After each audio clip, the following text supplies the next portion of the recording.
하나님 말씀은 창세기 31장 13절 말씀을 보겠습니다. 우리 함께 읽겠습니다. 시작. 나는 베델의 하나님이라. 내가 거기서 기둥에 기름을 붓고 거기서 내게 서원하였으니 지금 일어나 이곳을 떠나서 내 출생지로 돌아가라 하셨느니라. 아멘. 여러분, 우리의 인생의 주인은 누굴까요? 많은 사람들이 나 자신이 내 인생의 주인이 아닌가라고 생각하지만 가만히 한번 지나온 삶들을 보십시오. 내가 원한 대로 됐나요? 내가 원한 대로 됐으면 아마 이 자리에 안 계실 분들도 많으실 거예요. 내가 원하는데도 안 되는 경우 많고 또 내가 원치 않는데 그리로 가는 경우도 참 많지요. 그래서 예레미야 10장 23절에 이런 말씀이 있습니다. 잘 들어보세요. 여호와여, 내가 알거니와 사람의 길이 자신에게 있지 아니하니 걸음을 지도함이 걷는 자 자신에게 있지 아니하니이다. 우리가 깊이 생각해 봐야 될 겸손케 하는 말씀이에요. 내 뜻대로 내 걸음을 지도할 수 없다라는 거예요. 그러면 우리의 인생은 도대체 누가 주인입니까? 하나님 그분이 주인이라고 말씀하십니다. 하나님 그분이 계획하시고 우리를 이끌고 계십니다. 잠언 16장 9절에 사람이 마음으로 자기의 길을 계획할지라도 그의 걸음을 인도하시는 이는 누구시라고요? 여호와시니라. 그 걸음을 이끄시고 확증하시는 분은 나 자신이 아니라 사람이 아니라 위에 계신 하나님이라고 말씀하십니다. 우리의 신앙은 그것을 믿는 겁니다. 하나님이 나를 이끄신다. 하나님이 나를 인도하신다. 주님이 이 부분에 대해서 저에게 깊이 마음속에 깨닫게 하셨던 적이 4년 전입니다. 그때는 제 인생이 이렇게 밑으로 떨어져 있을 때였어요. 갑상선 수술을 하고 이게 막막하더라고요. 왜냐하면 나이는 40 초반인데 수술을 하고 나니까 두 가지 문제가 걸렸습니다. 이제 부목사로 있을 때니까 부목사는 누군가 담임자로 청빙하는 게 일종의 꿈이거든요. 어느 교회에서 우리 교회로 오십시오.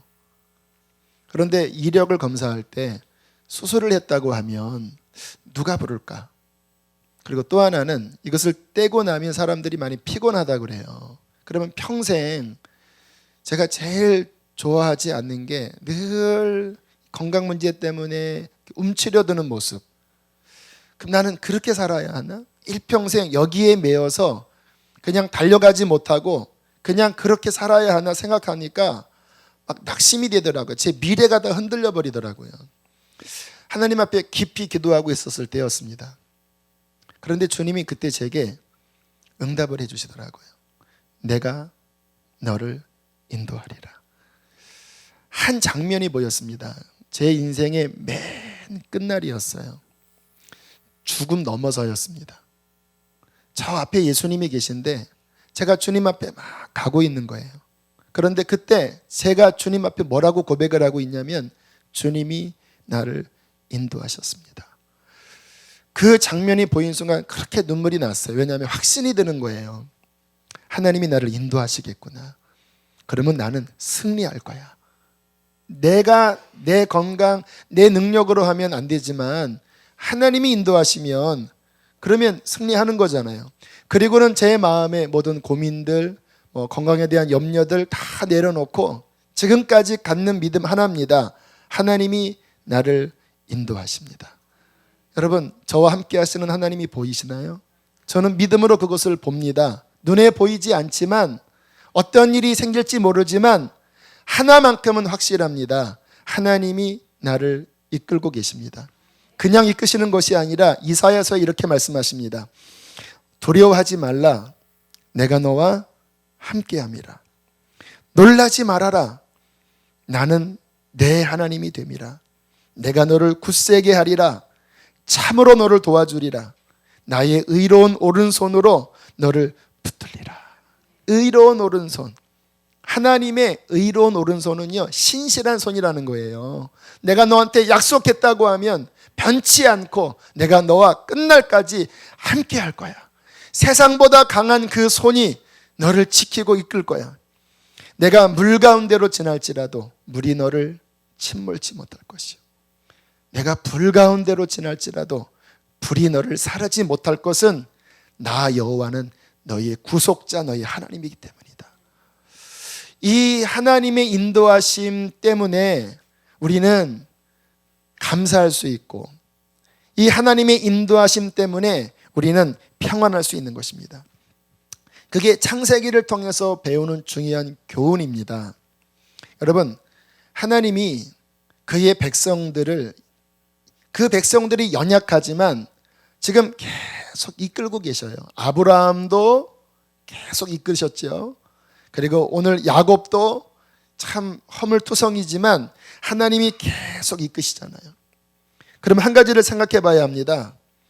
무엇을 위해서 이끄실까요? 우리의 목적과 하나님의 목적이 좀 다릅니다.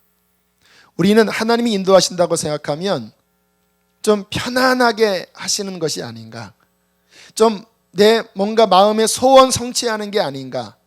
그렇죠? 하나님이 인도하시면 복 주셔서 좀 편안하게 사는 것이 아닌가. 그게 우리가 바라는 것이지만요, 하나님의 계획하신 것은 그것을 넘어서 있습니다. 하나님의 목적은 무엇이냐면, 따라하겠습니다. 주님을 닮게 하는 것이다. 다시 말하면 우리의 변화입니다. 변화. 왜 이것이 목적이냐면요, 주님이 우리를 이끄실 때 이 땅에서 잘 사는 게 주님의 끝이 아니에요. 여러분, 이 땅에서 잘 먹고 잘 살아봤자 도대체 몇 년 갑니까? 여기 계신 성도님들, 연세 드신 분들도 많이 계십니다. 60, 70, 80 가까이 사셨는데 이 땅에서 잘 먹고 잘 사는 게 이게 영원한 게 아니잖아요. 그게 인생의 목적이면 저 무당집에서도 그런 얘기해요. 하나님이 우리에게 원하시는 것은 이 땅이 아니라 하나님 나라에서 잘 되는 것입니다. 아십니까? 그 나라에, 하나님 나라에 하나님의 성민이 되어 하나님 나라에서 하나님의 백성이 되어 하나님의 믿음의 사람으로 영원토록 거하는 것이 하나님의 목적이에요. 그런데 그런 모습이 주어지지 않기 때문에 하나님이 연단하시면서 깨트리시고 내 자아를 부인하고 예수 그리스도를 닮게 하시려고 우리를 훈련하신다는 것입니다. 자, 이제 주님의 그 인도하는 야곱의 가정을 오늘 살펴볼 텐데요, 제가 말씀을 묵상하고 또 저 자신을 보면서 이 하나님의 인도하심이 이게 뒤죽박죽으로 인도하지 않고 이게 텀이 있더라고요. 여러분, 초등과정 6년 지나고 중학교 올라가죠. 고등학교, 대학교, 이게 텀입니다.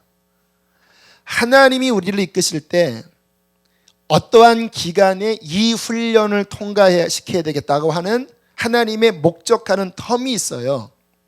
그 기간에는 그 훈련 받는 겁니다. 지금 야곱이 그동안 20년 동안 훈련받았던 것은 뭐냐면 라반을 만나는 것이었습니다. 라반을 왜 만났을까요? 야곱의 성품을 변화시키기 위해서입니다. 여러분, 야곱은 이름 그대로 사기꾼, 도둑, 육신적인 자, 그런 뜻이 있어요.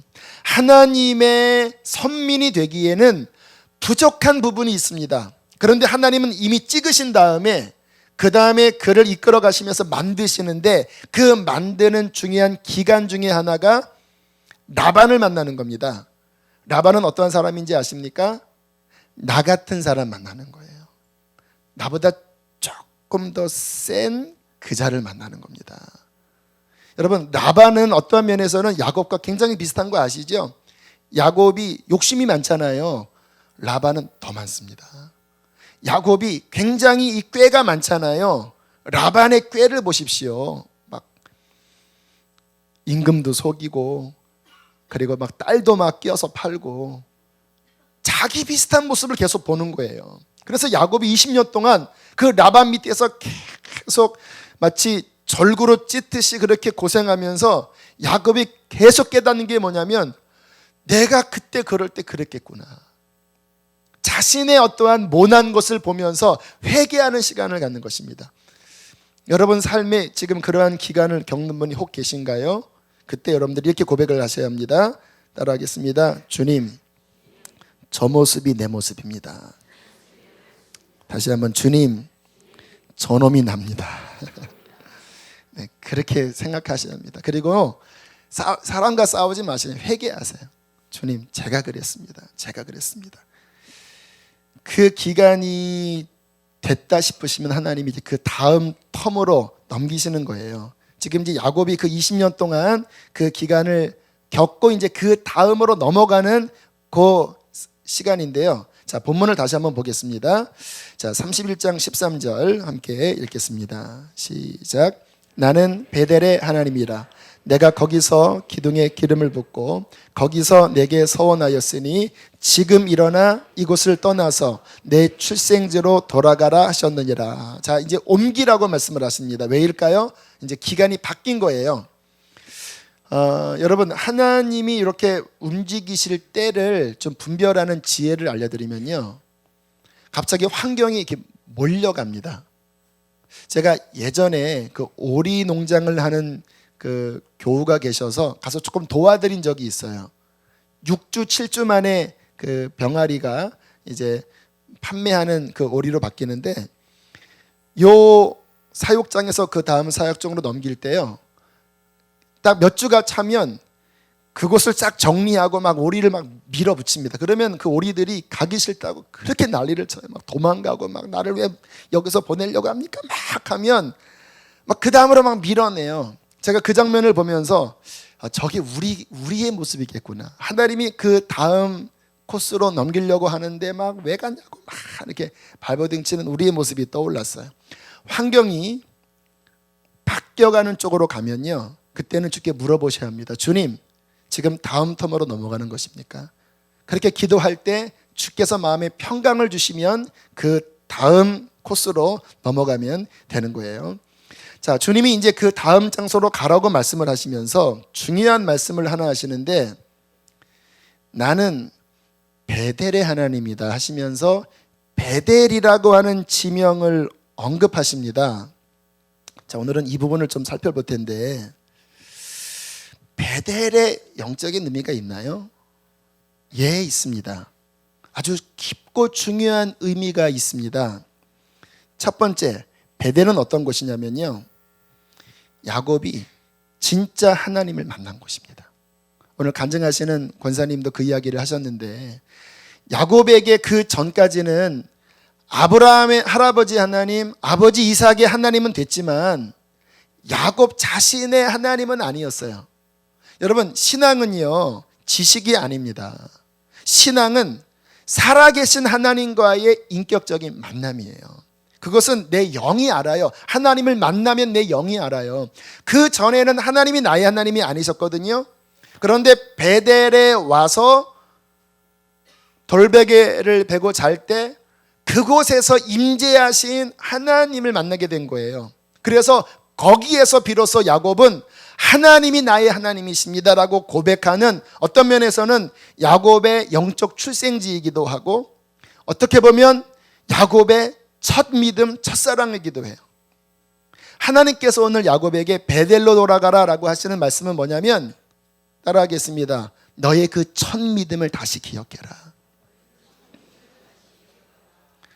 여러분, 우리가 신앙생활을 하다가 그 첫 믿음, 이것을 기억하는 것은 굉장히 중요해요. 왜냐하면 시간이 지나면 그 첫 믿음에서 뭔가 흐리멍텅해지기 쉽거든요. 첫사랑 잃어버리기 쉬워요.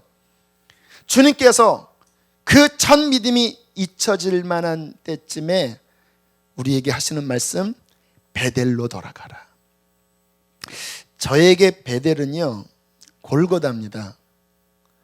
제가 고등학교 2학년 때 주님의 골고다를 봤어요. 설교를 듣고 난 다음에 기도를 하는데 그 캄캄한 그 우중충한 하늘 아래 예수께서 십자가에서 못 박혀 돌아가시는 그 모습이 보이면서 목 놓아 울었어요.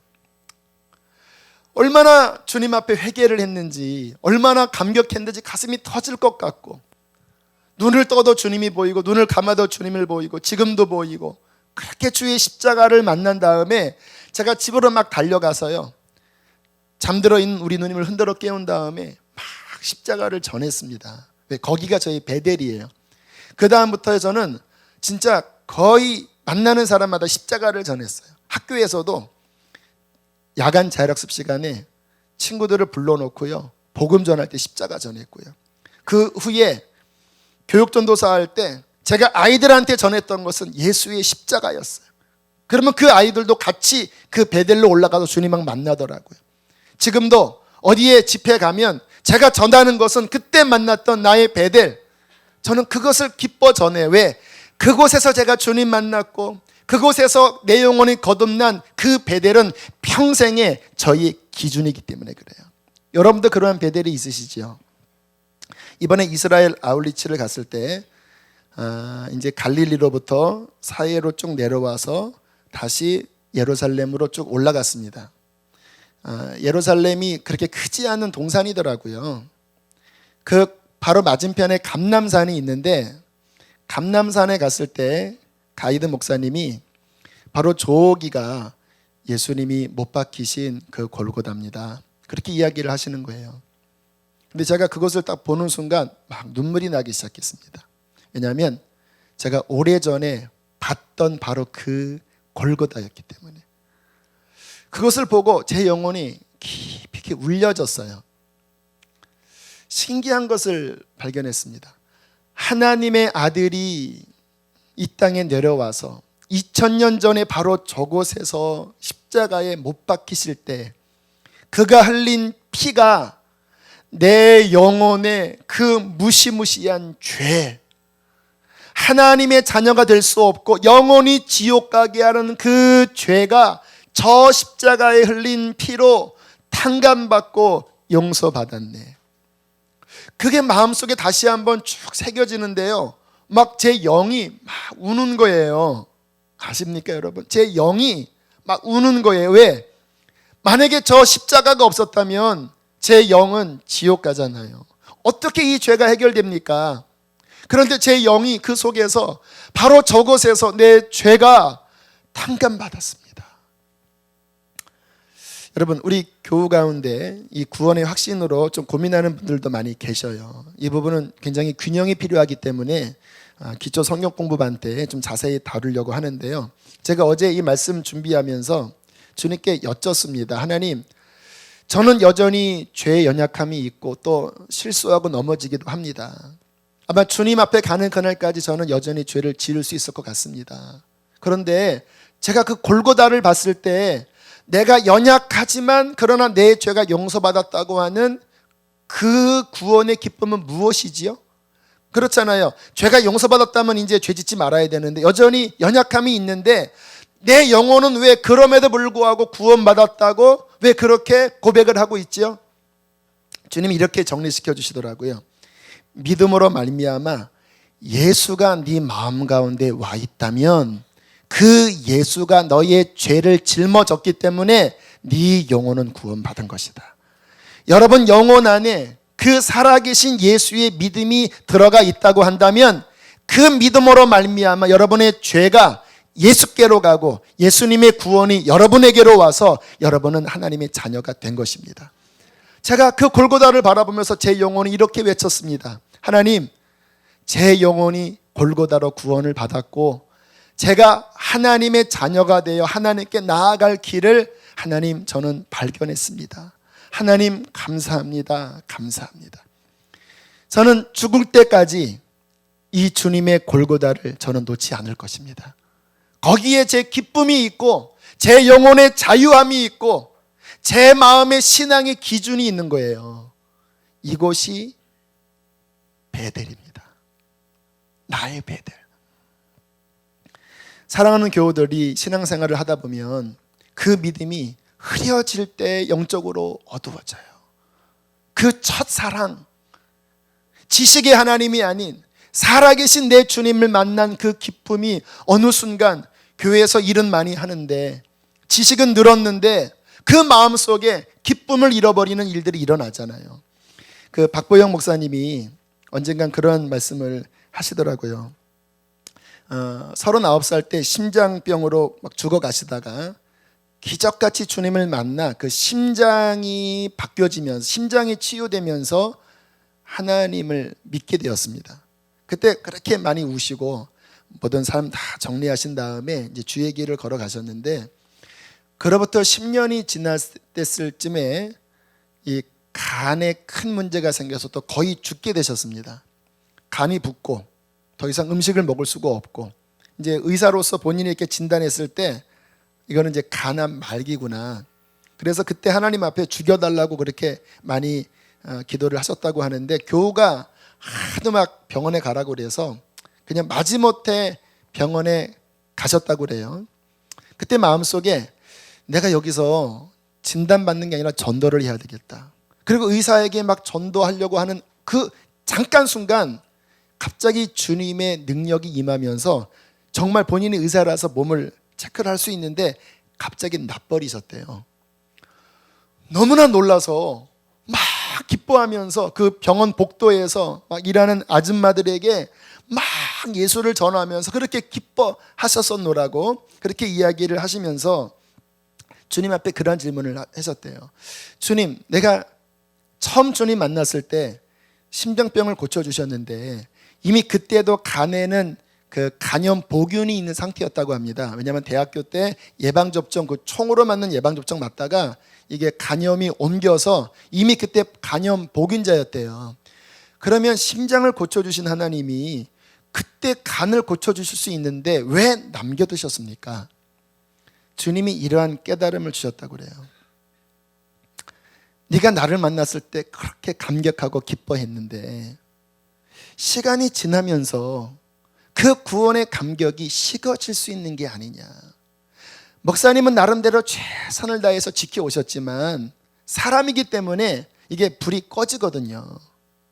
그 10년쯤 잊혀질 만한 때에 이 사건을 통해서 다시 한번 베델, 나를 만나주시는 그 하나님을 만남으로써 네가 내 앞에 오는 그날까지 그 처음 만난 그 감격, 그 베델을 잊지 않게 하기 위함이다. 어떤 면에서는 참 받아들이기 조금 껄끄러울 수도 있는 이야기지만 그 안에 핵심은 기억하셔야 합니다. 하나님은 우리가 첫사랑을 계속 간직하기를 원하세요. 종교 말고 교회 왔다 갔다 하는 거 말고 정말 주님 나 사랑하신 거, 정말 그분이 나 만나주신 거, 그분이 나의 생명이고 나의 구원이라는 그 감격 속에 행복해하고 감사하는 나의 베델, 여러분 이것이 식어지면 안 되는 거예요. 지난 화요일 날 김은희 선교사님이 이곳에서 강의를 해주셨는데 그런 이야기 하시더라고요. 김은희 선교사님이 주님을 만난 이후에 참 이 성향 자체가 이렇게 일을 잘하는 스타일이라 많은 주의 일을 하셨습니다. 제주도의 열방대학의 교장도 하시고 또 어떤 스쿨도 세우시고 중국 단둥에 또 북한을 위한 중보기도의 집도 세우시고 굉장한 일을 많이 해나가던 어느 쯤에 자신의 마음을 열어보니까 예수님이 없으시더래요. 분명히 주님 만나서 시작했는데 자신의 마음 안에 예수가 없더래요. 복음이 없더래요. 큰 충격에 빠졌다고 합니다. 이게 내가 뭔가 예수가 없이 이게 도대체 무슨 일을 한들 소용이 있나. 그리고 이번 이스라엘 아울리치 소식을 듣고 마음의 갈망은 하나였다고 하더라고요. 예수님을 다시 만나고 싶습니다. 그리고는 갈릴리에서부터 쭉 성지를 순례하면서 그 예수님이 십자가 못 박히셨다고 하는 그 골고다의 성묘교회가 있습니다. 그 성묘교회 안에 예수님이 못 박히셨다고 추정되는 바위를 이렇게 만들어 놓은 게 있어요. 이렇게 겉에. 그리고 한 사람씩 지나가면서 그 바위에 이렇게 손을 쭉 넣는 시간이 있습니다. 이렇게 손을 본인이 대는 순간 갑자기 그 오랫동안 잊었던 예수님의 임재를 만났대요. 주님이 만져줬대요. 그리고는 엄청난 은혜 속에서 그 마음에 내가 놓지 못했던 사랑했던 그 내 자아의 어떤 것들이 확 풀어지면서 그 주님의 임재 안에 막 그 감격에 들어갔다고 그래요. 오해하지 마세요. 여러분, 그거 만진다고 다 그렇게 되는 거 아니에요. 저희 아들도 만졌는데 아무가 없었습니다. 하나님께서 그 갈망을 보시고 어떠한 상황 속에서 그 만남을 주시는 그 은혜, 바로 그건 거예요. 그 베델이 지금 이곳일 수도 있습니다. 그 주님을 만난 다음에 선교사님 하시는 말씀이, 신앙생활이 뭔가요? 이것저것 배우는 것도 많고 이것저것 하는 일도 많지만 신앙생활의 핵심은 살아계신 주님, 그분을 만나는 겁니다. 여러분, 이곳에서 예배 왜 드리죠? 설교 한번 듣고 그리고 또 분주하게 살기 위해서입니까? 여러분, 왜 예배를 드리냐면요, 이곳에서 살아계신 그분을 만나는 거예요. 말씀 속에서 주님의 음성을 듣는 거예요. 그곳이 바로 베델입니다. 너희의 믿음 안에 그 나를 만났던 그 구원의 감격과 나와 인격적으로 깊이 만나면서, 주님이면 내가 충분합니다, 나 주님 사랑합니다, 주님 내가 가난하고, 주님 내가 가진 것이 없고, 주님 내가 멸시를 받는다 할지라도 주님 당신 한 분이면 충분합니다. 그게 베델인 거예요. 신앙은 바로 거기가 출발점이고 거기가 목적지고 그곳이 전부입니다. 여러분 마음속에 그 주님에 대한 감격, 그 주님과의 살아있는 인격적인 친밀한 교제를 잃어버렸다면 여러분 다시 이 시간을 기점으로 찾으시게 되기를 축복합니다. 새벽기도 나오십시오. 새벽기도 나와서 하나님 앞에 깊이 회개하시고 주님을 찾으면 꼭 이스라엘 안 가도 이곳에서 주님을 만나게 될 줄로 믿습니다. 자, 이것이 첫 번째 베델의 의미고요. 자, 또 하나 중요한 베델의 의미가 있습니다. 자, 다시 한번 13절 보세요. 함께 다시 읽겠습니다. 시작. 나는 베델의 하나님이라 내가 거기서 기둥에 기름을 붓고 거기서 내게 서원하였으니 지금 일어나 이곳을 떠나서 내 출생지로 돌아가라 하셨는데, 자, 돌아가라라고 말씀하시면서 뭔가를 언급하시죠. 거기서 네가 나한테 뭐였다고요? 서원한 게 있다, 나한테 약속한 게 있다. 무슨 서원을 했을까요? 이렇게 서원했습니다.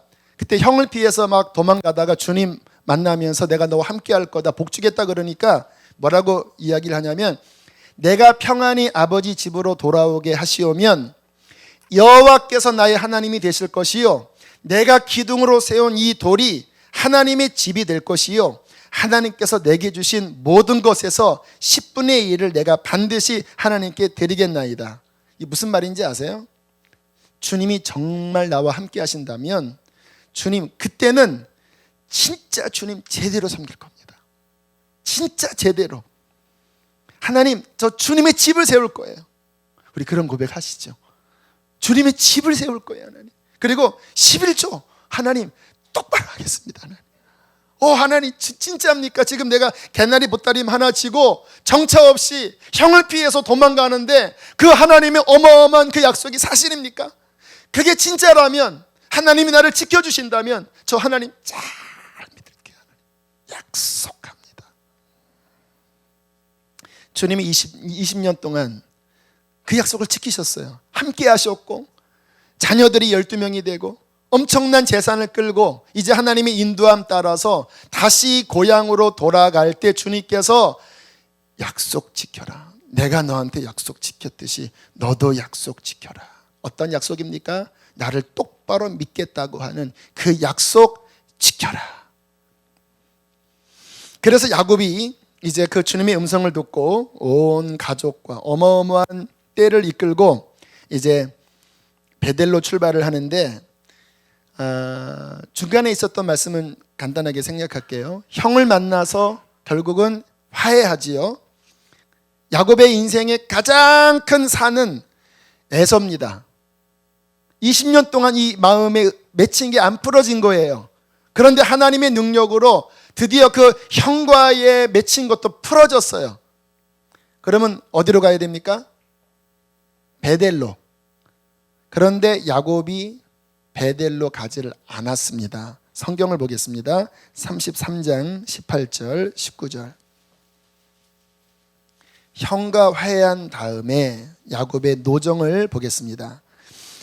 18절 읽습니다. 시작. 야곱이 밧단 아람에서부터 평안히 가나안 땅 세겜 성읍에 이르러 그 성읍 앞에 장막을 치고 그가 장막을 친 밭을 세겜의 아버지 하몰의 아들들의 손에서 베크시타에 샀으며. 베델로 안 갑니다. 지도를 보면요, 숫곳에서 형 만나고 화해한 다음에 이렇게 아래로 내려가야 베델이거든요. 근데 지금 이 세겜은 어디냐면 아래가 아니라 약간 위로 빠진 거예요. 그냥 빠진 게 아니라 오늘 성경에 보니까 그 성읍에서 장막을 쳤고요. 그리고 그 지역의 밭을 베크시타에 사버렸습니다. 무슨 말입니까? 여기에 머물겠다고 하는 말이에요. 까맣게 또 잊어버리는 거예요. 여러분, 이게 야곱의 이게 안타까움입니다. 우리의 안타까움이에요. 막 어려울 때는 막 똑바로 믿겠다고 막 그냥 막 온갖 서원은 다 하는데 그 문제가 딱 해결되면 갑자기 눈이 풀리고 다시 옛자로 돌아가면서 내 밥그릇 챙기는 거예요. 이 세겜은 영적으로 보면요, 안주의 장소입니다. 여러분, 우리 신앙생활은 끝날까지 안주하면 안 돼요. 이 땅에서는 안주할 곳이 없어요. 이 땅에서는 계속 죽는 그날까지 푯대를 향하여 달려가셔야 합니다. 우리의 목적지는 이 땅이 아니라 주님 나라 그곳이에요. 믿으십니까? 칭찬과 영광은 이 땅이 아니라 주님 나라 갔을 때 받아야 돼요. 그게 영원한 거예요. 성도는 이 천국 하나님의 나라 영생의 세계를 본 자들이에요. 그런데 세겜은 이 땅에 안주해 버리는 것입니다. 편안한 곳에 안주해 버리는 거예요. 문제 해결되고 잘 되니까 하나님의 약속과 사명을 망각해 버리는 곳. 적당한 신앙.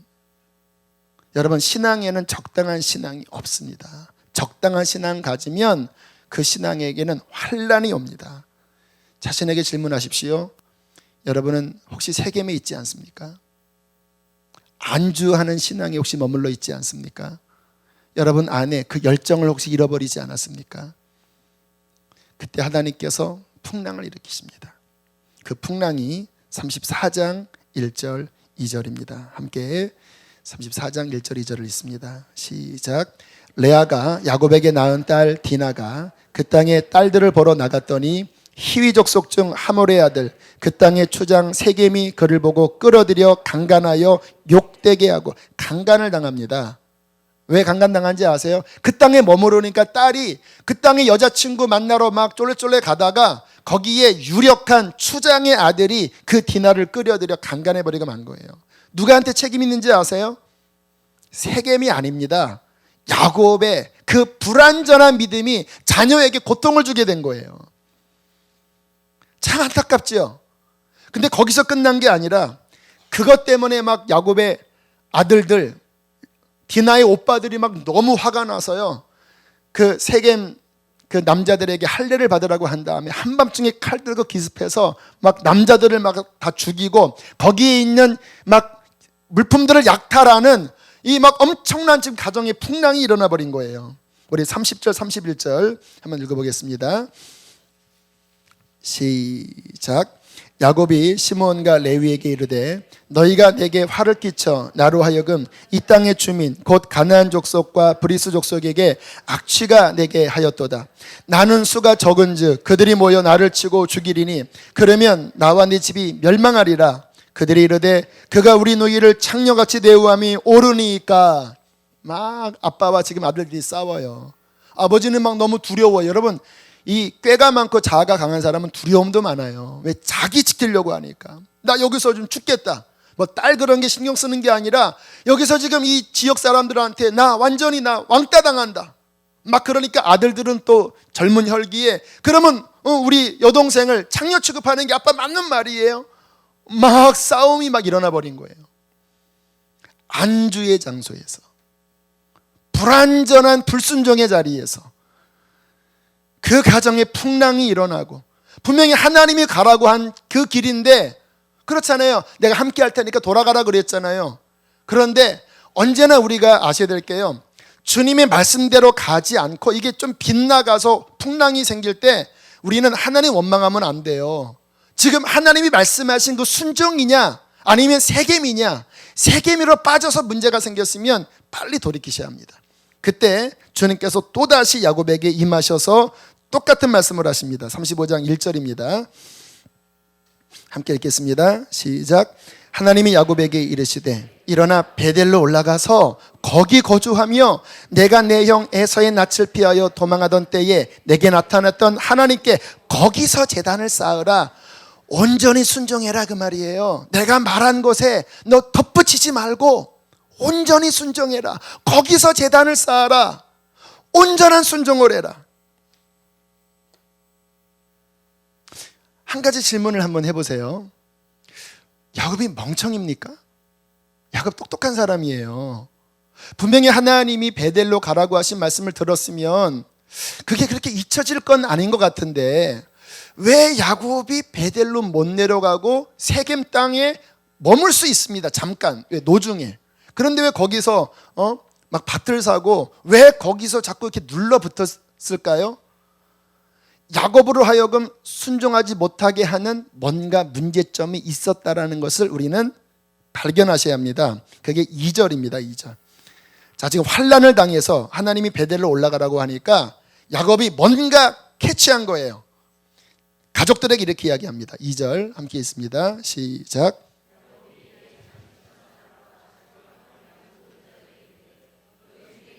이방 신상들을 버리고 자신을 정결하게 하고 너희들의 의복을 바꾸어 입으라. 4절로 넘어갑니다. 시작.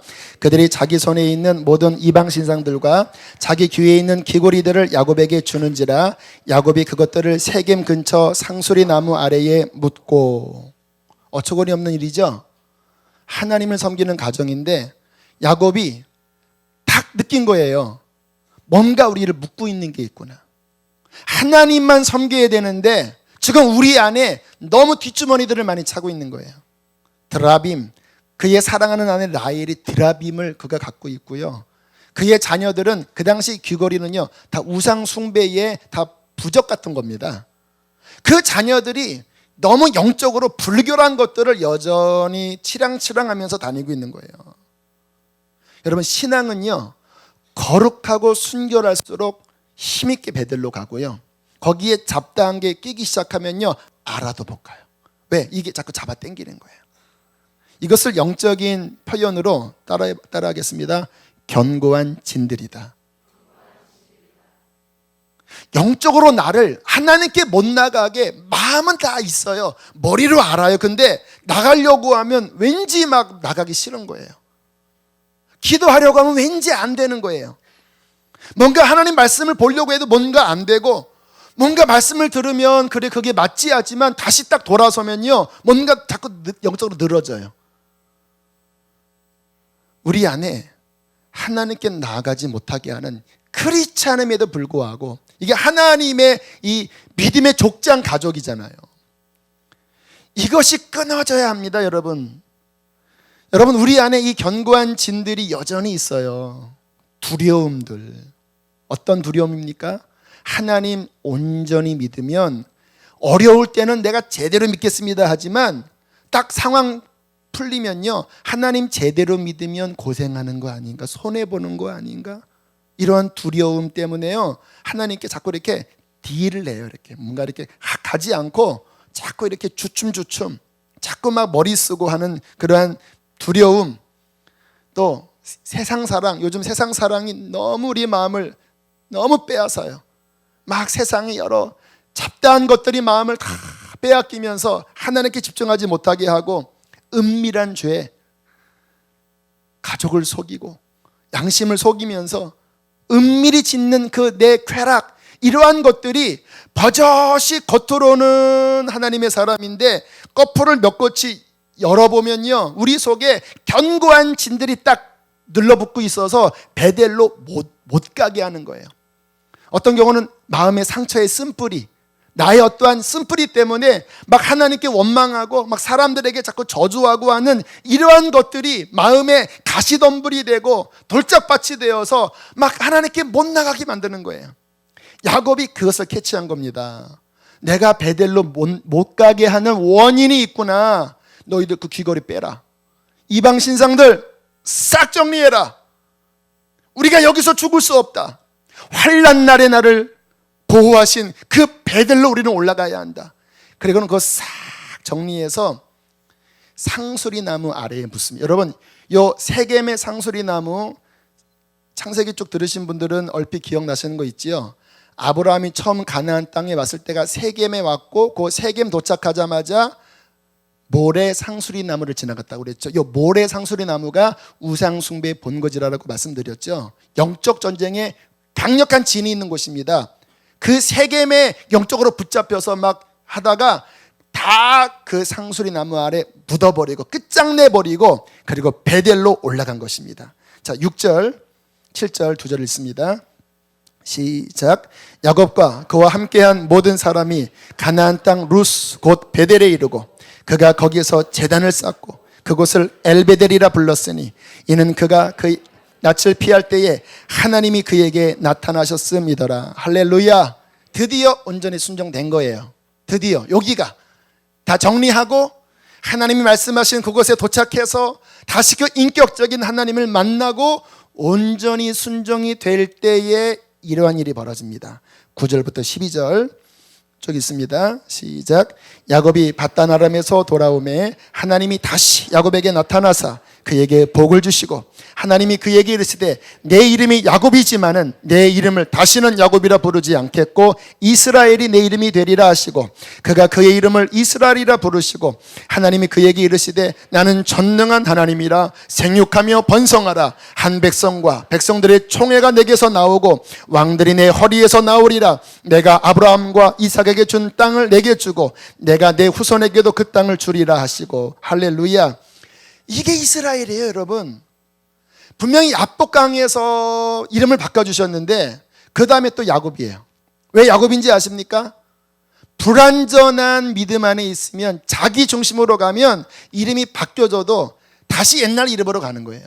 그런데 이 베델에서 다 정리하고 온전한 믿음으로 서니까 다시 확증하잖아요. 네 이름 이스라엘이다. 이게 이스라엘이다. 내게 순종하고 나만을 믿고 나를 인격적으로 만나고 나면 충분하고 이게 이스라엘이야. 이스라엘이 되면 내가 너에게 계획한 나의 모든 복을 다 풀어줄 거야. 네 후손에게서 왕들이 나오고 그 아브라함에게 약속했던 그 내 창세전에 계획했던 메시아를 보내서 열방을 구원하고 네 이름이 창대하게 되고 천국 백성이 되고 하는 이 어마무시한 일들이 네가 이스라엘 될 때, 네가 베델에 이를 때에 이 모든 것들이 다 네 거야. 네가 거해야 될 자리는 세겜이 아니라 이 베델이다. 사랑하는 교회 여러분, 하나님이 오늘 이 말씀을 통해서 우리에게 다가오십니다. 여러분, 세겜에 있지 마세요. 안주하는 자리에 있지 마세요. 주춤거리지 마세요. 우리의 받을 복은 이 땅이 아니라 주님 나라입니다. 이스라엘이 되십시오. 언제나 두려움에 상처에 언제나 그 마음속에 견고한 전에 붙잡힌 자가 아니라 정말 다 끊어버리고 십자가로 끊어버리고 예수와 함께 주님이면 충분한 그 믿음으로 나아갑시다. 베델로 올라가자. 베델로 올라가자. 그곳에서 그분을 만날 때에 우리는 비로소 만족할 것입니다. 그 주님을 만날 때 비로소 회복될 것입니다. 여기가 회복될 것입니다. 그 은혜가 있게 되기를 축복합니다. 우리 함께 이 시간 찬양하겠습니다. 나의 안에 거하라. 나는 내 하나님이니. 우리 마음의 눈을 들어 베델의 하나님을 바라봅시다. 나를 사랑하시는 하나님, 나를 만나주셨던 하나님, 그 첫사랑에서 잊어버리고 세겜에 안주하고 이방신과 금귀걸이를 내가 차고 하나님 추춤했던 나의 믿음을 이제 끊어버리고 베델로 올라가 이스라엘이 되겠습니다. 하나님, 나를 붙들어 주시옵소서. 나의 안에 거하라. 나의 안에 거하라. 나는 내 하나님이니 모든 환난 가운데 너를 지키는 자라. 두려워하지 말라.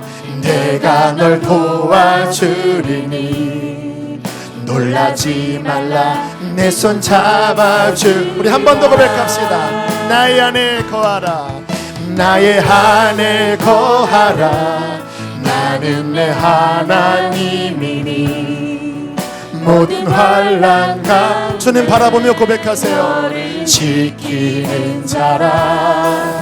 두려워하지 말라. 내가 널 도와주리니 놀라지 말라. 내 손 잡아주리라. 내가 너를 지명하여 불렀나니 너는 내 것이라. 내 것이라. 너의 하나님이라. 내가 너를 보배롭고 존귀하게 여기노라. 너를 사랑하. 우리 주님 앞에 손을 내밀고 고백합시다. 내가 너를 지명하여 불렀나니. 내가 너를 지명하여 불렀나니 너는 내 것이라. 내가 너를 이끌어 주리라. 나의 의로 노른 손으로 너를 붙들어 주리라. 내가 너를 보배롭고 존귀하게 여기노라. 너를 사랑하는 내 여호와라. 우리 기도할 때 주님의 음성을 들으십시오. 베델로 올라가라. 너의 첫사랑의 그곳, 나를 만났던 그곳, 주님이면 충분하다고 고백했던 참된 이스라엘 그곳, 주님을 붙잡고 회개하고 주님 앞에 나아갈 때에 여러분에게 만족과 기쁨이 회복될 것입니다. 이 시간 주님을 크게 한번 부르시고 기도합시다. 주여, 할렐루야. 하나님 아버지, 베델로 올라갑니다. 나의 베델, 주님의 십자가, 주님의 십자가 나의 베델. 나를 사랑하사 헐거벗고 못 박히셨던 그 베델. 하나님, 그 베델에서 내가 구원을 받았습니다. 나의 모든 죄가 탕감을 받았습니다. 나의 하나님, 나의 구주, 주님, 나의 영원한 노래가 되십니다. 나의 영원한 기쁨이 되십니다. 베델로 올라가라. 사랑하는 자녀들아, 베델로 올라갈지어다.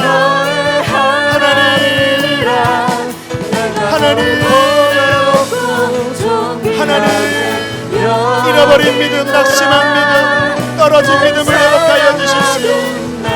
끊어질 것들이 끊어지게 하여 주십시오. 끊어질 것들이 예수 이름으로 끊어질지어다. 하나님, 나의 하나님, 나를 만나주신 하나님, 주여, 우리들을 옆에주시고, 주여, 우리를 회복하여 주시고, 주여, 우리를 성령으로 채워주십시오. 주여, 채워주십시오. 계속해서 기도하십시오. 여러분, 주님을 만나게 해달라고 기도하십시오. 주님을 만나게 해달라고 기도하십시오. 주님 인격적인 만남, 내가 주님을 원합니다. 내가 주님을 원합니다. 성령의 기름을 부어주십시오. 주님, 주님 원합니다. 나의 하나님, 너를 사랑하는 내 여호와. 오 하나님, 견고한 짐들이 무너지게 해주십시오. 우리 안에 있는 두려움들, 영적으로 안주하고 있는 모습들, 마음의 쓴뿌리들, 하나님, 주께 온전히 순종하지 못하게 하는 것들을 상소리 남은 그늘 아래 다 묻어버리겠습니다. 그리고 나의 하나님, 나를 만나주셨던 그 베델, 하나님이 나의 하나님이 되셨고 주님이면 충분했던 그 감격이 있었던 그곳, 하나님, 그곳으로 다시 나아갑니다. 내 영이 주님을 갈망합니다. 내 영이 주님을 사모합니다. 주님, 나의 목적은 이 땅이 아니라 하나님의 나라입니다. 하나님 나라에서 인정받고 상을 받는 하나님의 백성이 되게 해 주십시오. 주님, 오늘 말씀을 듣고 아버지, 내가 순종하여 나아갈 때 나를 도우시고 나의 삶에 온전한 베델이 회복되어지게 하여 주시옵소서. 하나님 감사합니다. 축복합니다. 주의 백성들에게 평강을 더하여 주십시오.